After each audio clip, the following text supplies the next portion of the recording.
우리가 지난 주일에는 우리 사도행전 5장을 보면서 아나니아와 삽비라 부부의 사건을 다루면서 아나니아 남편만 봤습니다. 남편이 성령을 속이고 그 땅 판값을 일부를 속이고 일부를 내었다가 이것이 성령을 속이는 것이 되어서 심판받아서 그 자리에서 죽어버리는 그런 불행한 일이 일어났습니다. 자, 남편만 죽었으니 끝나는 게 아니고 이제 오늘은 그 아내를 보도록 하겠습니다. 아내가 삽비라인데요. 삽비라가 영어로 보석 사파이어라 그랬습니다. 한번 보겠습니다. 7절 보겠습니다.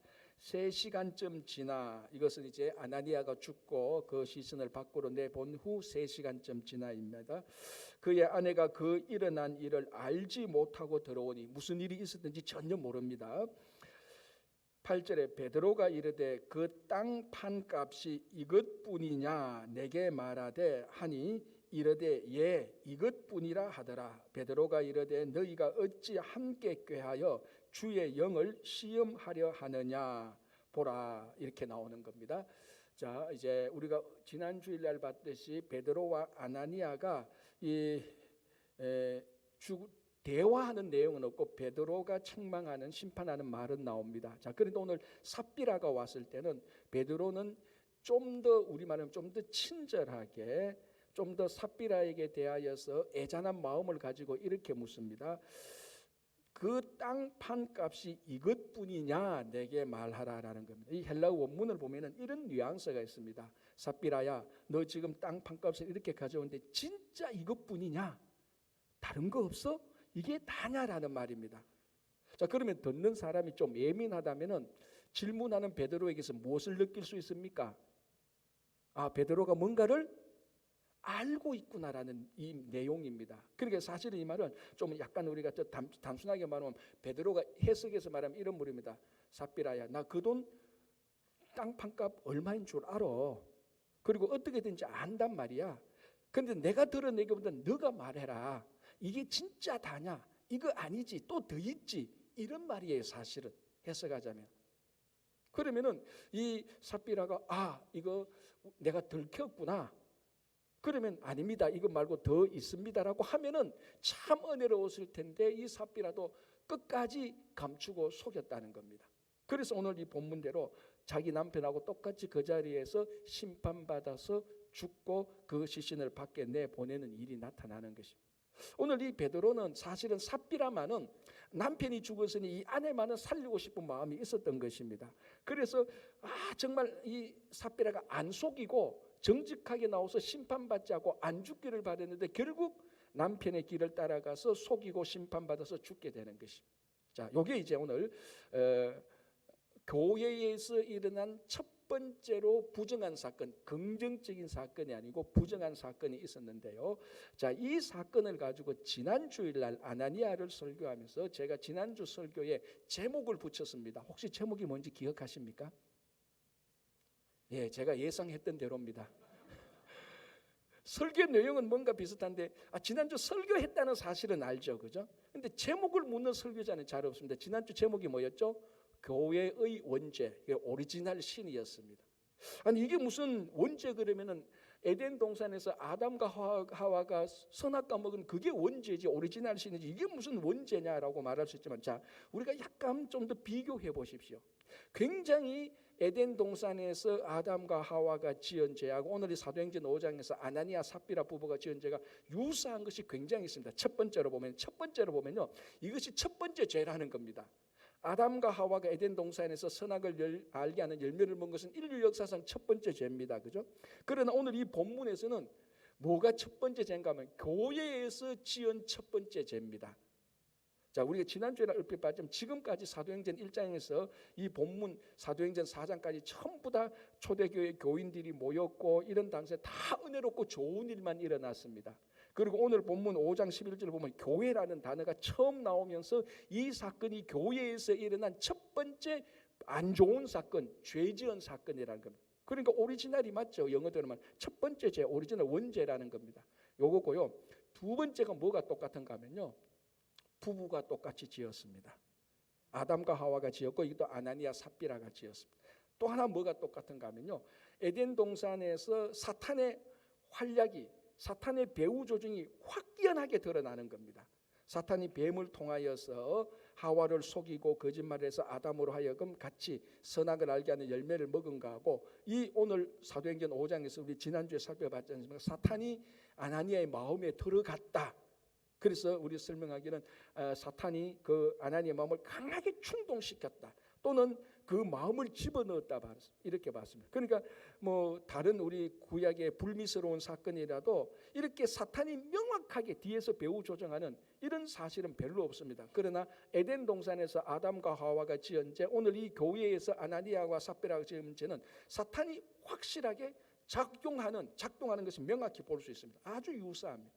그리고 또 뭡니까? 그 지은 죄가 전부 다 뭘 통해서 나는가 하면 똑같습니다. 속임수와 거짓말. 에덴 동산에서도 뱀이 속였고 거짓말했지 않습니까? 뭘 속였습니까? 야, 이거 먹으면, 이 과일 먹으면, 이 선악을 알게 하는 이 열매 먹으면 안 죽을 거야, 괜찮을 거야, 속이는 겁니다. 그리고 명확하게 뭐라고 거짓말합니까? 너희가 하나님과 같이 될 것이다. 명확히 거짓말입니다. 그리고 오늘도 이 본문에서 보면은 성령을 속이고 하나님께 거짓말한 것입니다. 똑같이, 그러니까 이 아담과 하와가 속이고 이 속임수와 거짓말한 거나 아나니아 삽비라 부부가 속이고 거짓말한 거 똑같습니다. 그리고 똑같이 심판을 받게 됩니다. 그리고 이 심판의 대가가 뭡니까? 무슨 심판을 받습니까? 벌금을 냅니까? 감옥에 들어갑니까? 어떤 심판이죠? 똑같이 죽음이라는 심판입니다. 물론 차이는 있습니다. 아담과 하와는 즉각 죽지 않고 아나니아와 삽비라는 즉각 죽습니다. 그러나 심판에 대한 대가가 벌금이나 다른 게 아니고 죽음이라는 것은 똑같습니다. 사실 아담과 하와가 그 죄를 짓는 순간부터 죽기 시작하는 것이죠. 그러니까 아나니아와 삽비라는 이 시간에 즉각 죽게 되는 겁니다. 똑같습니다. 그리고 심판을 받았다는 것 똑같고요. 또 하나 똑같은 게 있습니다. 뭔가 하면요, 아담과 하와가 이 심판을 받아서 에덴 동산에서 쫓겨납니다. 그리고 오늘 아나니아와 삽비라도 두 사람이 죽었지만 그 시신을 밖으로 다 쫓아냅니다. 부정한 시신 메어다가 젊은 사람들이 그 시신을 메어다가 밖으로 다 내보냅니다. 다 쫓겨나는 겁니다. 똑같죠. 그래서 에덴 동산에서 아담과 하와가 지은 오리지널 신이나 여기 아나니아와 삽비라가 지은 교회에서 지은 오리지널 신이나 똑같습니다. 그래서 교회의 원죄인데, 명확하게 흐르는 게 뭐냐면 간단하게 말하면 이겁니다. 에덴 동산이나 오늘 이 본문에서 사람이 죄를 짓고 심판받고 죽었다는 것입니다. 이 강력한 메시지가 있죠. 뭡니까? 심판받아서 죽는다는 심판의 메시지입니다. 별로 말 안 하고 싶고 안 듣고 싶은 말이죠, 사실은. 그러나 오늘 이 본문은 메시지가 너무나 명확하기 때문에 삥 둘러서 말하는 게 아니고 간접적인 게 아니고 이 심판의 메시지를 살짝 숨겨놓은 것이 아니고 확 드러내가지고 그 적시로 부부를 죽여버리는 겁니다. 무시무시한 심판이 일어나는 겁니다.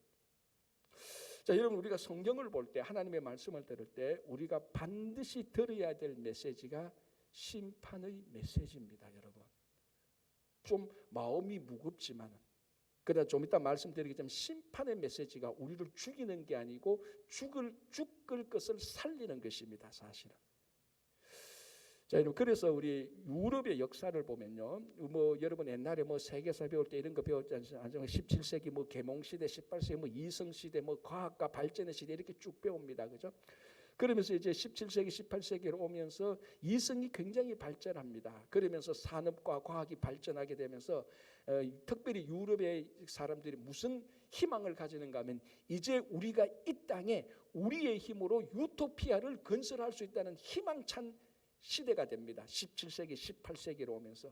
그래서 이제 우리의 미래는 밝다, 희망차다, 진짜 언덕 위에 집을 짓고 다 우리 다 같이 사랑과 기쁨과 행복을 누리면서 살 수 있다, 이런 희망에 잔뜩 가득 찼습니다.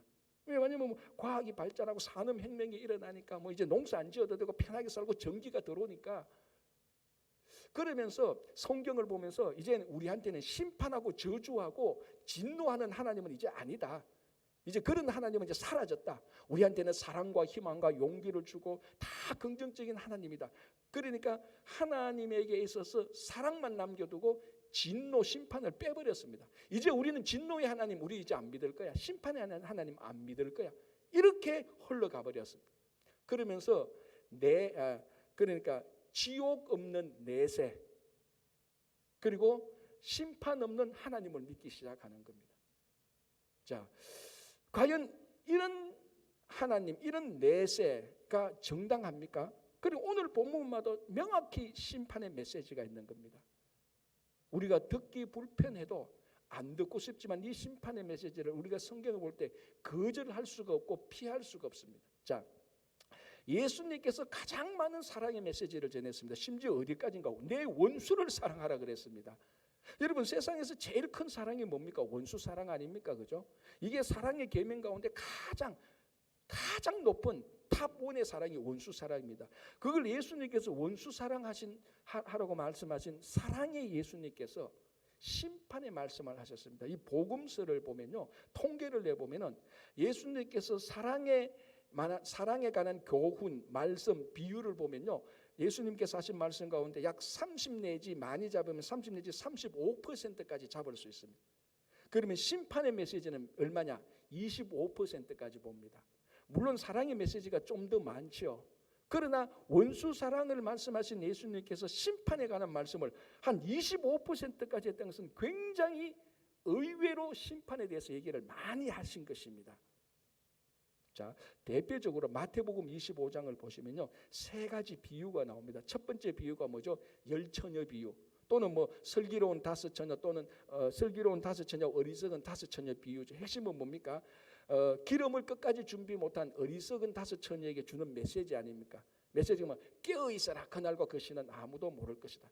이거는 심판의 메시지라기보다는 강한 권면입니다, 그죠? 자, 그 다음에 뭡니까? 달란트 비유가 나옵니다. 자, 5달란트, 2달란트, 1달란트 준다. 1달란트 받은 이 종은 아무 일도 안 하고 주인이 올 때 1달란트 그대로 내놓았습니다. 게으른 종이었죠. 자, 이 종에게 주인이 뭐라고 말씀하시는 겁니까? 제가 그 본문을 그대로 읽어드릴게요. 이게 마태복음 25장 30절인데요. 이 무익한 종을 바깥 어두운 데로 내쫓으라. 거기서 슬피 울며 이를 갈리라. 여러분들이 지금 들으면서 이보다 더 무시무시한 심판의 메시지를 들은 적 있습니까? 뭐라고 말합니까? 바깥 무익한 종을 바깥 어두운 데로 내어 쫓으라. 이 어디입니까? 지옥이죠. 지옥에서 내어 쫓아라. 거기서 슬피 울며 영원토록 이를 갈게 될 것입니다. 생각해보면요, 끔찍한, 아니 어떻게 원수 사랑을 말씀하신 예수님의 입에서 이런 말씀을 하실 수 있을까? 믿기 어려울 정도의 무시무시한 심판의 메시지를 합니다. 그 지옥에서 슬피 울며 이를 갈게 될 것입니다. 아니 이게 똑같은 예수님 맞아? 라고 할 정도입니다. 자, 그 다음에 비유가 뭡니까? 양과 염소의 비유죠. 양은 오른쪽에, 염소는 왼쪽입니다. 그때 이제 왼쪽에 있는, 염소 쪽에 있는 사람들, 이 땅에 살면서 약하고 연약한 사람을 무시하고 얕보고 대접하지 않았던 사람들, 이 사람들에게 예수님께서 책망하시면서 이렇게 말씀하십니다. 이게 마태복음 25장 41절인데요. 이렇게 말씀하십니다. 저주를 받은 자들아, 나를 떠나 마귀와 그 사자들을 위하여 예비된 영원한 불에 들어가라라고 말합니다. 이게 요한계시록으로 나는 두 번째 사망을 말하는 겁니다. 아니 원수 사랑을 말씀하신 예수님께서 저주를 선포하면서 영원한 불에 들어가라고 무시무시한 심판의 메시지를 하는 겁니다. 그 사랑의 주님께서 이렇게 심판의 메시지를 하는 겁니다. 자, 그러면은 우리가 예수님의 말씀을 들어도, 하나님의 말씀을 들어도, 구약을 봐도, 성경을, 신약을 봐도, 의리를 봐도 심판의 메시지를 피해 갈 수가 없을 만큼 군데군데에 다 메시지가 놓여 있습니다. 결론은 딱 하나 아닙니까? 우리가 심판의 메시지를 피할 생각하지 말고 그 말씀을 들어야 된다는 것입니다. 여러분, 성경에 나타난 모든 심판의 메시지는요, 우리를 파괴하려고 주신 심판이 아니라는 겁니다. 아까 얼핏 말씀드렸지만요, 심판의 메시지는 파괴와 지옥으로 가는 우리를 살리려고 하는 메시지입니다.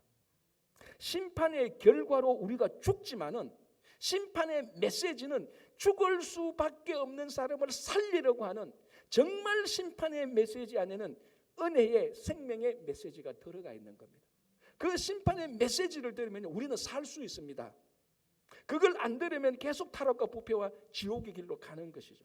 그러나 그 길로 가고 있는 사람을 구원의 길로, 바른 길로 인도하기 위해서 심판의 메시지를 주는 겁니다. 그것을 듣는 사람은 살죠.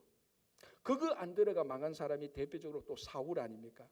우리가 지난주 사무엘 그 새벽기도 때 사무엘상을 다 마쳤습니다. 그래서 사울이 어떻게 삶을 살았는가 우리가 알잖아요. 자, 사울이 첫 번째 왕이 되었을 때 처음에는 잘했습니다. 그런데 언제부터 사울이 내리막길을 걷기 시작하는가 하면요, 블레셋과의 전쟁입니다. 자, 블레셋이 쳐들어왔을 때 사울이 블레셋과의 전쟁을 해야 되는데 사무엘 선지자가 안 옵니다. 그 답답한 마음에 자기가 먼저 선지자 사무엘이 드려야 될 것을 월권에서 자기가 제사를 다 드려버렸습니다. 그때 사무엘 선지자가 와서 하나님을 대신해서 책망하는 겁니다. 사실은 책망이지만 심판의 메시지죠. 이렇게 말하고 있습니다. 사무엘상에 보면요, 하나님께서 사무엘을 통해서 사울 왕에게 이렇게 심판의 메시지를 전합니다. 왕이 망령되이 행하였도다. 왕의 나라가 길지 못할 것이라. 사무엘상 13장에 말합니다. 당신이 망령되이 행했다. 이제 왕의 나라가 왕권이 길지 못할 것이다. 곧 망할 것이다라는 강한 메시지죠. 심판의 메시지죠. 자, 사울이 이 말을 듣고 심판의 메시지를 듣고 이 길에서 돌렸을까요? 계속 갔을까요? 이게 계속 갔다는 증거가 나옵니다. 어딘가 하면요, 자, 지금 사울이 무슨 잘못을 해서 심판의 메시지를 주는가 하면은 선지자 사무엘의 거룩한 영역을 침범해 버렸습니다. 그건 하나님의 거룩한 영역이죠. 나중에 사울이 노업 제사장 85명을 그대로 대학살을 하는 겁니다. 다른 전쟁에서 군사를 1000명 죽이는 거하고 제사장 85명을 학살하는 것은 차원이 다른 겁니다. 그때도 막 다 말렸죠. 말렸음에도 불구하고 제사장 85명을 다 죽여버린. 이거는 구약 시대에 말하면 하나님의 영역에 자기가 들어가서 하나님의 거룩한 영역을 마음대로 휘둘렀다. 그러니까 하나님의 심판의 메시지를 안 들었습니다. 망령되이 행하였도다. 왕의 왕권이 곧 끝날 것이라고 했는데도 그 심판의 메시지를 안 듣고 계속 그 일을 하는 거예요. 자, 또 하나 우리가 아는 대로 사울이 아말렉과 전투를 하게 됩니다. 그때 하나님께서 선지자 사무엘을 통해서 무슨 메시지 주는가 하면은 아말렉의 모든 것을 다 태워서 아말렉과는 하나도 가지지 말라고 했지만은 사울은 아말렉의 왕 아각을 살려두고 기름진 가축들을 다 가지고 오지 않습니까? 그거 사무엘에게 들킵니다. 그때 사무엘이 하나님께서 사무엘을 대신해서 이렇게 메시지를 주는 겁니다. 사울이 말씀을 버렸기 때문에 하나님 또 사울을 버려 왕이 되지 못하게 하실 것이다. 이거는 직접적인 심판의 메시지죠. 아까 앞에 블레셋과의 전쟁에는 왕의 날이 길지 못할 것이다 랍니다. 이제는 왕이 되지 못하게 한다라고 말합니다. 이때 유명한 말이 나오죠. 순종이 제사보다 낫다라는 말이 나옵니다. 자, 그러면은 이제 왕이 되지 못한다 그러면 이거 내가 빨리 안 되겠구나라고 그 말을 듣고 그 메시지를 듣고 길을 돌이켜야 되는데 전혀 돌이키지 않습니다. 그러다가 우리가 어제 새벽에 살펴본 대로 지난주 금요일 살펴본 대로 그 길보아산의 전투에서 비참하게 죽어서 자기 이방인들 목 베어서 죽고 그 시신이 배상성벽에 걸리고 막 그러지 않습니다. 왜 사울이 하나님의 심판의 메시지를 들었더라면은 심판받지 않았죠. 심판의 메시지는 심판받지 않게 하기 위해서 주는 겁니다. 그게 하나님의 놀라운 은혜가 있는 것입니다. 우리 일상적인 삶 속에 심판의 메시지는 주로 심판이라는 이런 좀 무거운 단어보다 책망의 단어로 많이 오죠. 이 책망이 자꾸 쌓이면 이제 심판이 되는 것 아닙니까? 그래서 우리가 성경을 보고 할 때 하나님께서 우리 양심을 통해서 너 지금 탐욕 부린다, 너 이기주의, 너만 생각하는구나, 너 게으름 피우는구나, 너 왜 비난하느냐는 심판과 책망의 소리가 우리 일상 속에 늘 들리는 겁니다. 여러분, 그것이 불편하다고 해서 그것을 거절하는 순간 우리는 구원의 길로, 바른 길로 가지 못합니다. 그것을 계속해서 들을 때에 우리는 구원과 생명과 평안의 길로 가게 되는 것입니다. 그래서 심판의 메시지를 여러분 두려워하지 마십시오. 심판의 메시지는 우리를 심판하려고 주는 게 아니고 심판을 면하게 하기 위해서, 심판을 안 받게 하기 위해서 심판을 주시는 것입니다. 그게 얼마나 큰 은혜입니까? 그래서 우리는 심판의 메시지를 듣고 책망의 메시지를 들을 때 더 이상 책망과 심판과 멸망의 길로 가지 않게 되는 것입니다. 그래서 이 심판을 통해서 이 오늘 듣지 않았던 이 아나니아와 삽비라가 여기서 죽게 되는 겁니다. 자, 그러면 이제 궁금한 게 생기죠. 무엇이 궁금한 게 생깁니까? 여러분들은 별로 안 궁금하죠. 이 목회를 해봐야 궁금한 게 생깁니다. 그러면은 그 다음에 무슨 일이 일어날까? 교회에서 한 부부가 죽었는데 그 교회는 어떻게 이 위기를 헤쳐나갈까? 망했을까? 괜찮을까? 이 목회하는 사람은 그게 딱 보이거든요. 그래서 딱 봅니다. 보니까 12절부터 나오죠. 심판과 그 이후, 오늘 제목처럼 심판과 그 이후의 상황을 사도행전 5장 12절부터 쭉 기록하고 있습니다. 자, 한 부부가 죽었던 그 교회 공동체에 무슨 일이 생겼을까 한번 봅시다. 12절에서 14절까지 볼게요. 제가 이렇게 봉독합니다. 사도들의 손을 통하여 민간의 표적과 기사가 많이 일어나며 믿는 사람이 다 마음을 같이하여 솔로몬 행각에 모이고 그 나머지는 감히 그들과 상종하는 사람이 없으나 백성이 칭송하더라. 믿고 주께로 나아오는 자가 더 많으니 남녀의 큰 무리더라. 어라? 이게 무슨 말이야? 이 지금 기사가 잘못됐냐? 이 잘못 기록된 거 아니야? 목회적인 경험에 의하면 한 교회의 부부가 심판받아 죽었다. 그 다음은요 뻔합니다. 그 교회에 큰일 납니다. 언제 문 닫느냐 시간 문제죠. 여러분 한번 생각해. 어느 교회에서 심판받아 그 교회에서 죽어버렸어요. 그러면요 별별 소리 다 나옵니다. 악성 루머가 쫙 퍼집니다. 심판받아 죽었다 그대로 말 안 하고요. 야, 그 베드로가 쳤대. 아, 베드로가 친 게 아니야. 요한이 쳤어. 친 게 아닌데 둘이 가서 좀 하다 보니 싸웠대. 야, 실제는 한 부부가 아니라 두 부부가 죽었는데 지금 속이는 거야. 여러분, 제가 말한 이 소문은 약과에 실제로 일어나면요. 제가 목회하면서 다른 교회 듣고 이렇게 우리 교회에서 나갔던 사람이 하는 얘기 들어보면요. 가관입니다. 가관. 제가 늘 말하자면 아니 땡 굴뚝에 연기 나는 장소가 딱 한 군데인데 그게 바로 교회예요. 저는 확신합니다. 아니 아무런 일도 없고 아무런 말도 없는데 밖에서 들어보면은 뭐 이미 불났어. 지금 이런 일이 딱 터졌다면요. 이거 뭐 교회 문 닫는 거 시간 문제입니다. 망하는 거 시간 문제예요. 아니 그런데 이게 뭡니까? 기적이 일어나고 오히려 그 교회가 칭송을 받아. 아니 교회에서 사람이 죽었는데 언제 문 닫느냐 이 상황인데 아니 칭송을 받고 남녀의 큰 무리들이 모여들기 시작했어요. 야, 이게 교회에서 한 부부 죽어야 되나 이래야 되나 그래야 이렇게 일어나나 이 생각이 들 정도로 안 믿겨지는 일이 일어났어요. 목회적인 경험에 보면요 이거는 이런 일은 일어날 수가 도저히 없는 일인데 이런 놀라운 일이 일어났습니다. 자, 그러면 왜 그럴까 물어야 되지 않습니까? 왜 그럴까? 진짜 우리도 하나 죽어야 한 부부가 죽어야 이래야 되냐? 그럼 죽는다. 그럼 두 부부 세 부부 중에는 몇 배로 더 일어나겠네? 이렇게 생각할 수 있을까? 자, 다시 본문을 가만히 보면요 11절이 키 센텐스입니다. 이렇게 되어 있습니다. 11절이 온 교회와 이 일을 듣는 사람들이 다 크고 두려워하더라는 말입니다. 여기 두려워하던 말에 동그라미를 취합니다. 자, 두려워한다는 것은 우리 글자가 들으면 굉장히 위협, 협박을 느끼고 공포에 들어가는 겁니다. 뭐 그럴 수도 있죠. 사람이 죽었으니까 막 겁나는 겁니다. 야, 나도 말 한마디 잘못했다가 죽겠다. 뭐 이런 공포 그게 아니라는 겁니다. 여기서 이 두려워한다는 헬라어 이 말이 구약 성경에 보면 똑같이 나오는데 그게 어디에 나오는가 하면 정확히 잠언 1장 7절에 나옵니다. 암송 시작. 나와요. 그렇죠. 여호와를 경외함이 지식의 근본이다. 여기 두려워한다는 말이 어느 거죠?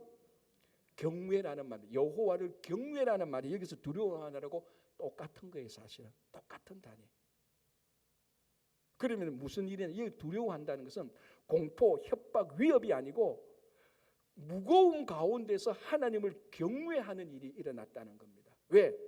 하나님께서 진짜 심판하니까 성령을 속이고 하나님께 거짓말을 하니까 하나님께서 심판하니까 하나님이 진짜로 우리 가운데 있네. 없는 분이 아니네. 우리 가운데 있어서 우리의 모든 것을 다 살피고 있네. 우리의 잘못한 것도 살피네. 우리의 잘한 것도 살피겠지. 하나님이 우리와 함께 있네라는 이 심판을 통해서 그러니까 겁나는 것도 분명히 있습니다. 내 잘못하면은 죽겠구나, 겁이 나죠.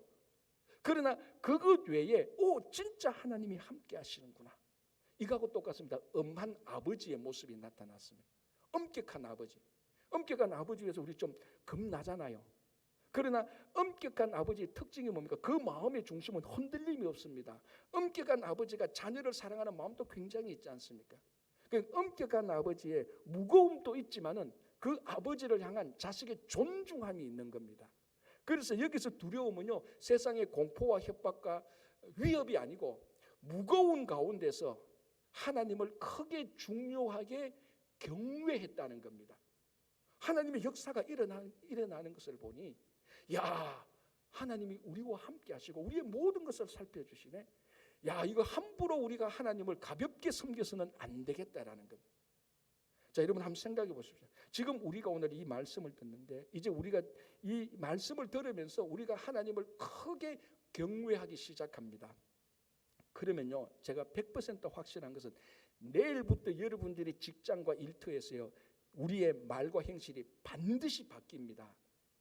왜? 크고 두려운 가운데 하나님께서 보시는데 거기서 가볍고 마음대로 할 수 있습니까? 다시 말씀드리면 엄격한 아버지가 집에 있는데요, 거기서 마음대로 장난치고 자기 마음대로 못합니다. 아버지가 세우는 질서 따라서 살게 되는 거죠.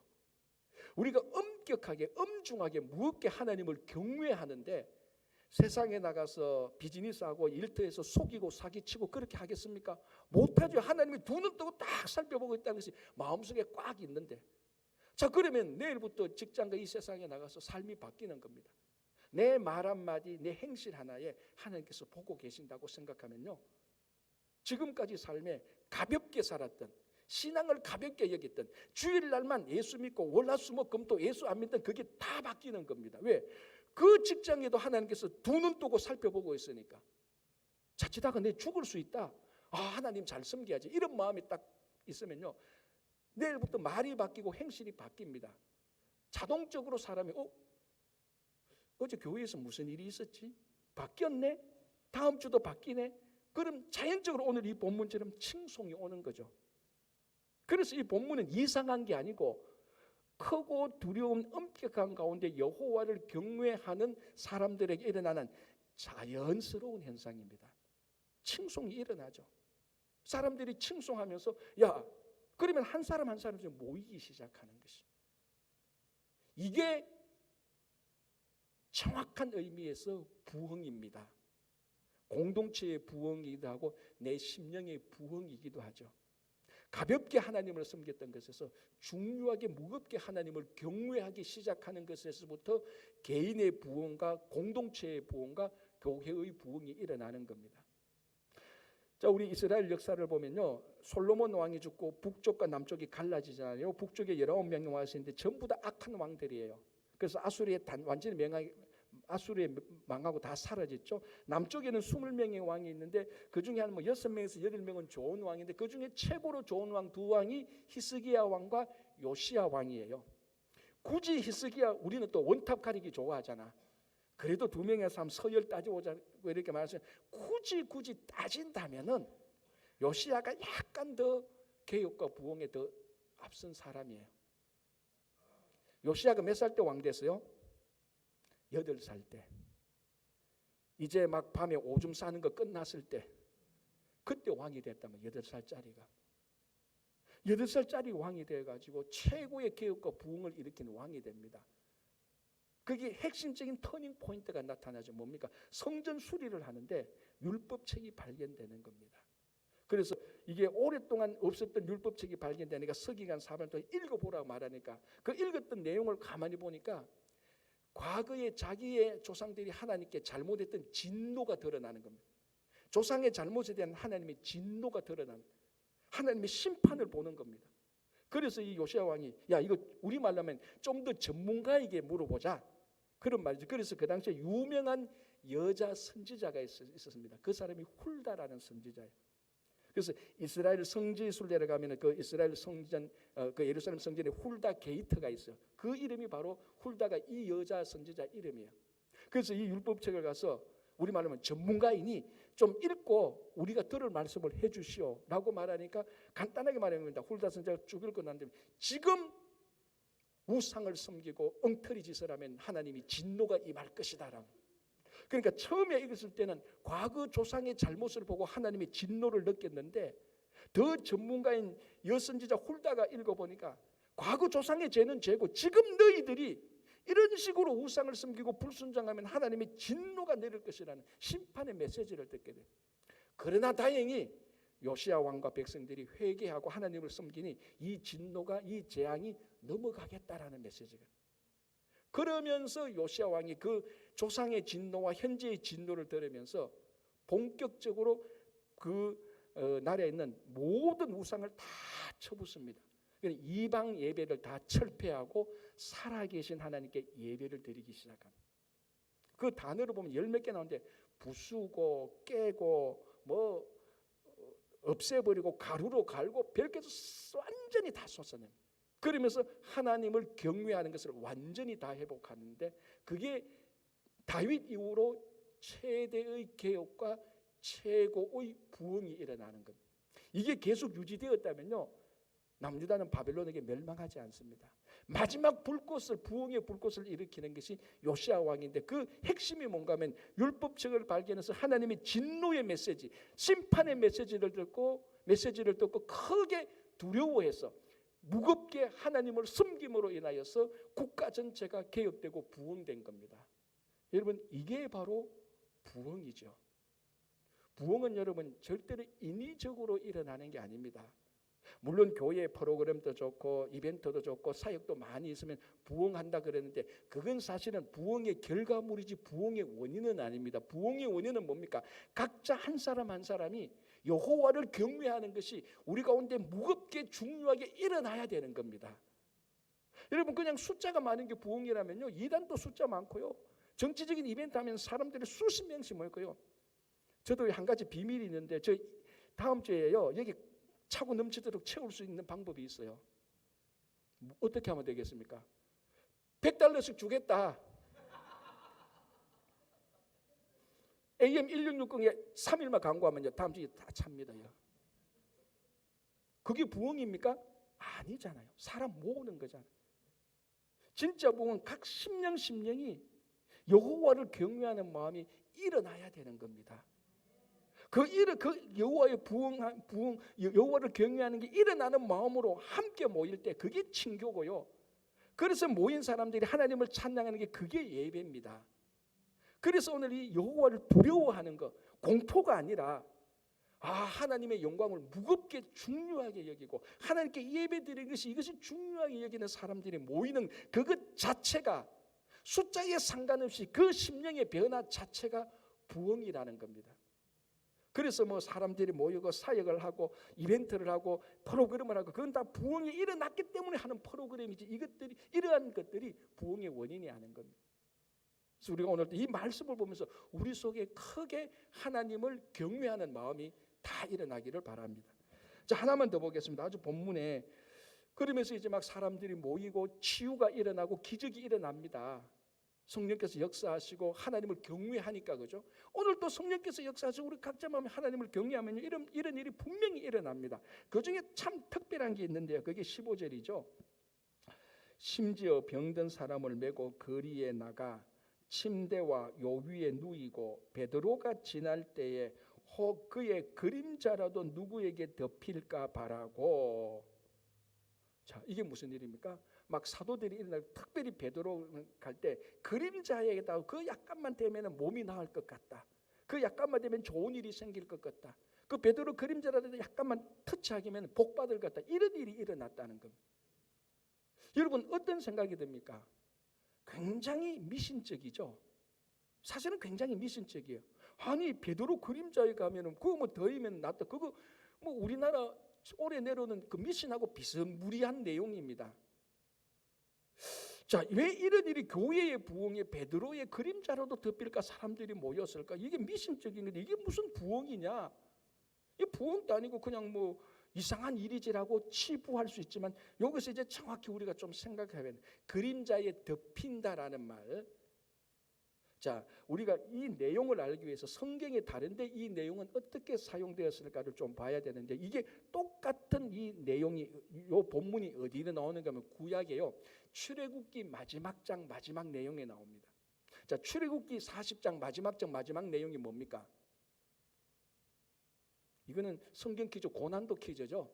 지난주 주일 설교 내용도 모르는데 이게 뭐 3000년 전 적혔는데 그 내용을 어떻게 아냐? 성막을 세우고 완성하는 겁니다. 여러분, 이게 성막을 어디에 세웠습니까? 광야에 세웠다고요. 도시 한가운데 세운 게 아니고. 여러분, 이건 가만히 생각하면 진짜 이게 영광이 일어나는 은혜 속에 있죠. 성막에, 광야에, 그 허허벌판에 여기가 하나님의 집이다라고 말하면서 성막을 쫙 세웠습니다. 그것도 자기들이 애굽에서 나올 때 받았던 거 다 자발적으로 내서 금과 은을 내고 실 내고 천 내고 다 내서 기쁨으로 성막을 다 세웠습니다. 얼마나 은혜로운 일입니까? 그래서 하나님께서 영광 가운데, 그들 가운데 임하는 내용이 출애굽기 마지막 장이에요. 그런데 영광 가운데 하나님께서 그들과 함께 임할 때 어떤 현상이 일어납니까? 구름이 성막을 덮었습니다. 자, 구름이 성막을 덮었다면 구름이 내려와서 성막 가운데 이런 데 있었다는 것은 구름이 그림자로 덮었던 것이죠. 이 구름이 그림자로 성막을 덮었던 것을 하나님의 영광을 나타내는 표시로 보여줍니다. 왜냐하면요, 이스라엘 백성들은 400년간 애굽에서 종살이 했잖아요. 그래서 애굽의 우상들을 많이 봤단 말이죠. 애굽의 모든 신들의 특징이 뭡니까? 형상을 가지고 있다는 겁니다. 개구리 신이면 개구리 형상, 금송아지 신이면 금송아지 형상, 신들은 다 형상이 있습니다. 그래서 하나님께서 십계명을 주면서 하나님의 어떤 형상도 만들지 말라 그랬어요. 그거 다 우상이니까. 그런데 아직까지 그 출애굽기 40장에서 이스라엘 백성들은 그것을 완전히 떼어내지 못했습니다. 그래서 자기들은 자기 눈으로 봐야 신이 있다는 것을 알게 되니까 아직까지 아무리 뭐 형상 만들지 말아 근데 지금 그 십계명 받은 지 얼마 안 되는데 야 이제 우리 형상 없이 하나님 보겠다 믿겠다 그런 이스라엘 백성들은 아니거든. 아직까지 뭔가를 봐야 됩니다. 그래서 구름 기둥 불 기둥으로 또 보여주는 거예요. 아직까지. 그래서 하나님의 영광이 거기서 쫙 나타날 때 아무런 눈에 보이는 게 없으면 이스라엘 백성들은 하나님의 영광이 나타나는지 안 나타나는지 몰라요. 아직까지 봐야 돼요. 그래서 하나님의 영광이 드러난 표시로 성막 위에 구름이 쫙 비쳐서 다른 데는 햇볕이 다 비쳐 여기에는 구름으로 그림자로 덮어주는 겁니다. 그래서 이스라엘 백성들이 아 하나님의 영광이 여기 있구나, 그림자에 덮인 걸 보고 하나님이 여기 있구나라는 것을 알게 되는 거죠. 그 똑같은 표현이 베드로의 그림자가 덮이는 것하고 똑같습니다. 자, 구름이 성막을 덮었습니다. 구름의 그림자가 있죠. 그 그림자는 구름 때문에 생긴 거지만 그 구름의 그림자의 본체는 뭡니까? 하나님의 영광이잖아요. 하나님의 영광이 본체고 그게 표시로서 구름의 그림자가 나타난 겁니다. 똑같이 베드로의 그림자가 나타났는데 그 본체는 누굽니까? 하나님이라는 겁니다. 베드로의 그림자가 능력이 있는 거 아니고 그 그림자로 덮어준 하나님이 능력이 있다는 겁니다. 그래서 이게 미신적으로 베드로 그림자에 좀 터치하면은 내가 낫겠다 이게 아니고 그 그림자에 성막 위에 하나님의 영광이 나타난 것처럼 베드로의 그림자를 통해서 하나님의 영광이 나타났습니다. 베드로 그림자의 실체는 물리적으로는 베드로지만 영적으로는 하나님이라는 겁니다. 그래서 정확히요 해석하면 이렇게 우리가 번역해도 돼요. 이 베드로의 그림자이고 하나님의 그림자라고 보는 게 정확히 의미가 맞습니다. 하나님의 그림자. 그래 하나님의 영광에 참여하니까 하나님의 임재에 참여하니까 기적이 일어나는 것 아닙니까? 그래도 이해가 안 되면요 이거 한번 보십시오. 예수님께서 회당장 야이로의 딸을 고치러 갈 때 예수님 거기에 12년간 혈루증을 앓던 여인이 있었습니다. 그때 예수님이 인기가 많아져가지고 예수님이 지나가면 사람들이 막 뒤따라갑니다. 이 12년간 혈루증을 앓던 여인이 의사도 찾아가보고 백방에도 다 안 되는 거예요. 근데 믿음이 생겼어요. 예수님의 얘기를 듣고 야, 저 사람에게 터치하면 내가 낫겠다는 믿음이 생깁니다.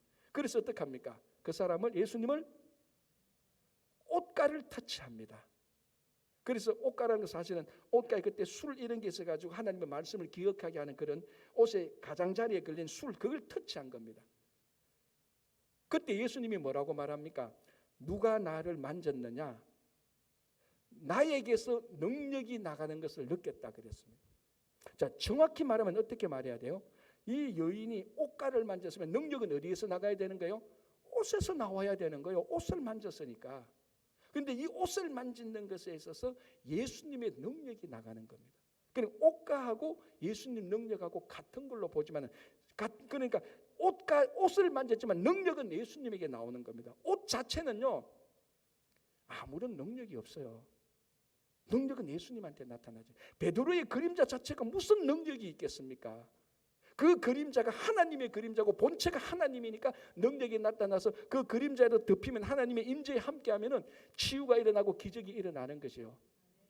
지금도 아마 예수님께서 입었던 그때 이 당시에 입었던 옷, 이 여인이 터치한 옷 하나만 생기면요 이 대박 나는 겁니다. 이거 진짜 이스라엘 박물관에요 수억 갖다 놓고 옥션에 가서요 부르는 게 값이에요. 그러나 한 가지 아셔야 됩니다. 지금 우리가 그 옷을 만진다고 해서 여러분 낫겠습니까? 아멘 하는 사람이 있어요? 아멘 하면 안 되죠.